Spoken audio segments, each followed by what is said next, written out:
শ্রমিক নেতা মোহাম্মদ শামীম পারভেজের নেতৃত্বে সাভার আশুলিয়া স্বেচ্ছাসেবী ট্রাফিক ব্যবস্থাপনা যানজট নিরসনে মাঠে শ্রমিক পুলিশ। রফিক মিন্টু তথ্যচিত্র দেখুন জেসমিন টুনির প্রতিবেদন। শিল্পাঞ্চল খাত সাভার আশুলিয়া নবীনগর ও বাইপাল এলাকায় দীর্ঘদিনের যানজট ও ট্রাফিক বিশৃঙ্খলা নিরসনে ব্যতিক্রমী উদ্যোগ নেওয়া হয়েছে।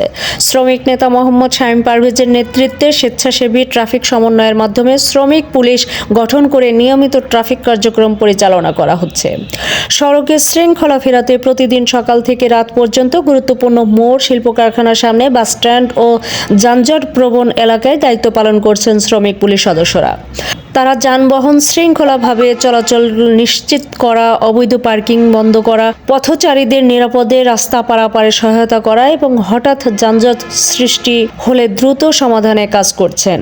স্থানীয় সূত্রে জানা যায়, শিল্পাঞ্চলগুলোতে কর্মঘণ্টা শুরু ও শেষে শ্রমিকদের যাতায়াতে মারাত্মক যানজট সৃষ্টি হয়। এতে শ্রমিক, শিক্ষার্থী ও সাধারণ মানুষ চরম ভোগান্তির শিকার হন। এই পরিস্থিতি থেকে উত্তরণে শ্রমিকদের নিয়েই ট্রাফিক ব্যবস্থাপনায় যুক্ত করার সিদ্ধান্ত নেওয়া হয়। এরই ধারাবাহিকতায় মোহাম্মদ শামীম পারভেজের নেতৃত্বে স্বেচ্ছাসেবী শ্রমিক পুলিশ মাঠে নামে। শ্রমিক নেতা মোহাম্মদ পারভেজ বলেন, শিল্পাঞ্চলে লক্ষাধিক শ্রমিক প্রতিদিন যাতায়াত করেন। ট্রাফিক ব্যবস্থাপনা ভেঙে পড়লে সবচেয়ে বেশি ভোগান্তিতে পড়তে হয় শ্রমিকদেরই। তাই আমরা স্বেচ্ছায় সড়কে নেমেছি, যাতে সবাই নিরাপদে ও সময় মতো গন্তব্য পৌঁছতে পারে। তিনি আরও বলেন, এ উদ্যোগ কোনো রাজনৈতিক উদ্দেশ্য নয়, সম্পূর্ণভাবে জনস্বার্থে।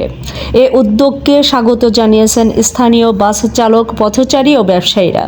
তারা জানান, শ্রমিক পুলিশের উপস্থিতিতে সড়কে শৃঙ্খলা বেড়েছে, যানজট আগের তুলনায় কমেছে। বিশেষ করে ব্যস্ত সময়গুলোতে ট্রাফিক চলাচল কিছুটা হলে স্বাভাবিক থাকছে।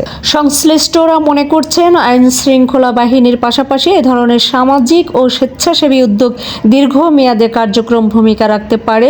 যথাযথ সমন্বয় ও সহযোগিতা অব্যাহত থাকলে সাভার আশুলিয়া শিল্পাঞ্চলের ট্রাফিক সংকট অনেকটাই কমে আসবে বলে আশা প্রকাশ করেছেন এলাকাবাসী।